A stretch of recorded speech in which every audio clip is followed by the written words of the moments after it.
या मोहम्मद पैगंबराने वयाच्या 50व्या वर्षी एका 6 वर्षाच्या मुलीशी लग्न केलेलं आहे.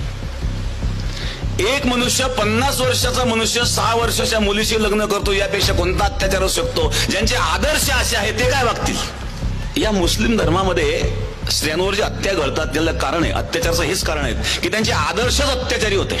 त्यामध्ये जे विचारवंत मुस्लिम आहेत आणि जे मोठे मोठे 10-10, 20-20 वर्ष मौलाना म्हणून जे राहिलेले आहेत, पण त्यांनी जेव्हा इस्लामचा, कुराणाचा अतिशय सूक्ष्म अभ्यास केला आणि सूक्ष्म अभ्यास केल्याच्या नंतर त्यांच्या लक्षात आलं की अन्याय अत्याचाराशिवाय यामध्ये काहीच नाही, त्यांनी धर्म सोडून दिलेले आहेत. पाकिस्तानमध्ये सुद्धा हा आकडा कोटीच्या पुढे गेलेले आहेत. करोडो लोकांनी इस्लाम सोडलाय पाकिस्तानमध्ये.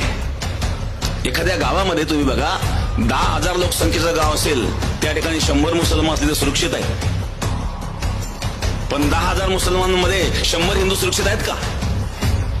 आणि एवढं घडूनही जर हिंदू जागृत होत नसेल तर याच्यासारखं दुर्दैव काय असू शकतं बरं?